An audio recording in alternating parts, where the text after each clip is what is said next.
Disney Corporation has betrayed Walt's vision, and longtime fans have had enough. You're not gonna want to hear this, Pastel Mickey. To all who come to this happy place, welcome. Disneyland is your land. Here age relives fond memories of the past, and here youth may savor the challenge and promise of the future. Disneyland is dedicated to the ideals, the dreams, and the hard facts that have created America, with the hope that it will be a source of joy and inspiration to all the world. Hard facts? Like what a woman is? Nah, that's outdated.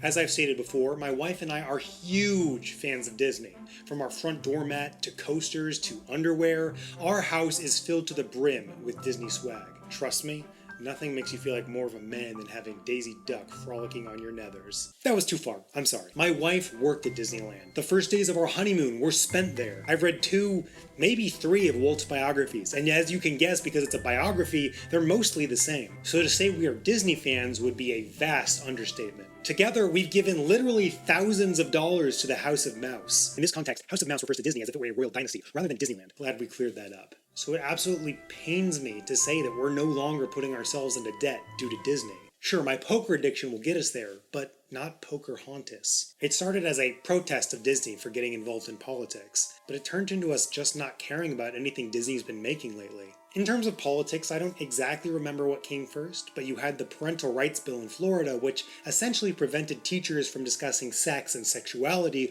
with kids from ages of around 5 to 8. And just to give this context, because activists are great at marketing, this is better known as the Don't Say Gay Bill. And yes, there were some gray areas with interpretation there, like it may not have been okay for gay people to talk about their spouses, but overall, I think something which prevents teachers from talking about S&M to kindergartners is a good thing. I'm old-fashioned like that. Disney, which obviously has Disney World in Florida, decided it needed to stick its nose into the conversation and come out in support of teachers grooming kids. Am I twisting things a little? Sure. Am I wrong about some teachers grooming kids and needing to be stopped? No. We need to talk to preschoolers about sexuality and gender because any later is too late. This might have been what stopped us giving money to Disney, or it might have been the leaked call from executives where they talked about their not-so-secret gay agenda. Our leadership over there has been so welcoming to my not at all secret gay agenda. Either way, it became clear that the Disney we once knew was cryogenically frozen beneath the Matterhorn. Do I have a problem with gay people? No. Some of my best friends are black. I mean gay. I just think discussing sexuality doesn't belong in kids' content. That being said, you might ask, does that mean we shouldn't have straight relationships in Disney films? Look, contentious as this topic might be, the Torah makes it pretty clear that heterosexual relationships are the advised route. But that doesn't mean you shouldn't care about those who have a different orientation than you. It's a hate the sin, not the sinner situation. Or a don't make characters gay in kids' movies type of thing. I don't want to get bogged down in that discussion though, because honestly, that's not even Disney's main problem. Is it annoying they're slipping obviously political messages into their content? Sure. But would that cause them to have a 50% stock drop in the last 2 years? Probably not. So what's the real issue? They've lost the magic.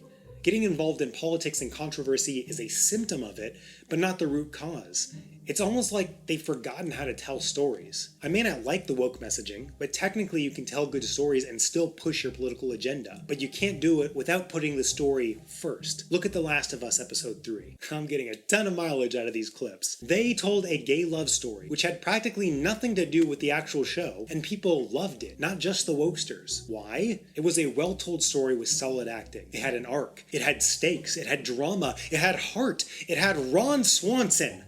While it was arguably a tangentially related hour of a show about zombies that had almost no zombies, if it had been a standalone short film, it would have been great. Nick Offerman is probably going to be nominated for an Emmy, and it won't just be pandering. But here's the issue. Disney doesn't tell good stories anymore. Honestly, almost everything they put out is a must-miss now. The Mandalorian Season 1 was pretty decent, but The Mandalorian Season 3 was a bait-and-switch about Starbuck with nonsensical cameos. I like Jack Black as much as the next guy, but putting him in the Star Wars universe is wrong. And don't get me started on Lizzo.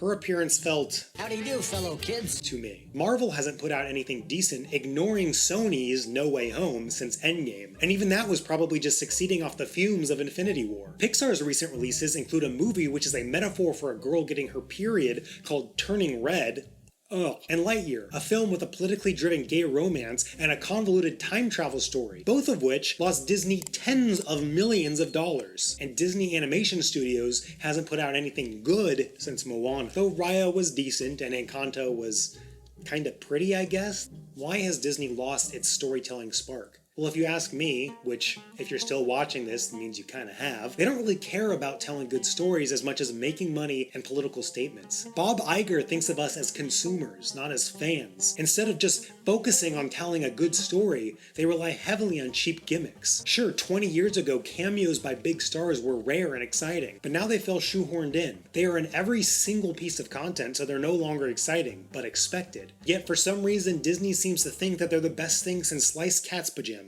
And again, they pander, shoving in woke ideology and characters so that a very vocal minority will cheer them on while alienating half the country. And conversely to that, they bend the knee to China, giving into their bigoted demands like censoring black people on their movie posters. You used to be able to rely on Disney to put out a bunch of good content, but it's gotten to the point where I'm not even going to bother watching Disney Plus content, which I don't even pay for unless it comes highly recommended by someone I trust. They ruined Star Wars.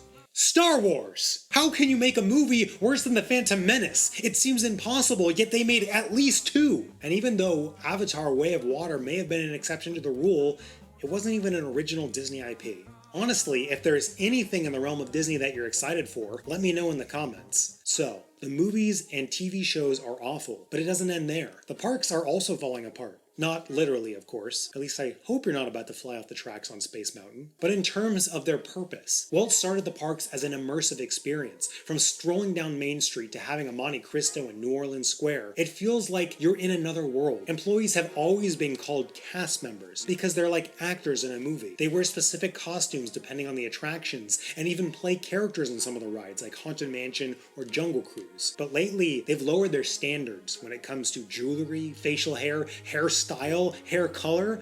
Green hair can fit into Tomorrowland, but it's just going to be out of place on Thunder Mountain Railroad. And on top of that, they've removed their gender rules for costumes. Now a man can wear a dress while working on the Haunted Mansion ride if he wants. And if that's not immersion breaking, I don't know what is. To add to this, Disneyland is hosting its first Pride Night. Yay! For 2 nights in June, they're hosting this event, which requires a separate ticket for everyone 3+. And panders harder than insert politician here. If you don't think this is a cash grab, well, then you really haven't been listening to all the things that I've been saying in this video. They're retheming rides to make them politically correct. Look, I get updating Splash Mountain so it's based on a more recent IP, but don't make it a dumb political statement that you're doing it for PC reasons. I bet most people don't even know that the ride was based on Song of the South, which wasn't even racist, but that's a topic for another day. Disney is in a downward spiral, which won't be solved by replacing Chapek with Iger. The majority of decisions costing Disney, from woke films to bad storytelling, were greenlit by Iger himself in his last stint as CEO, and they clearly aren't backing off from their woke grandstanding, which alienates at least half the country. So I offer this plea.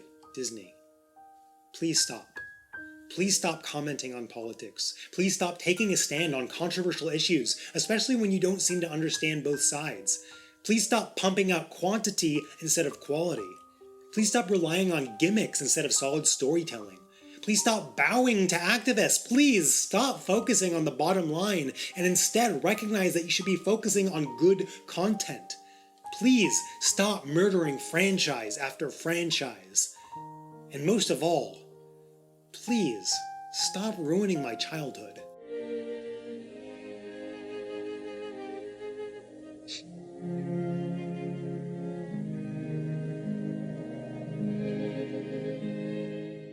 Thanks for subscribing. If you want to hear more about the woke attacks on our childhood, check out this video on Hogwarts Legacy.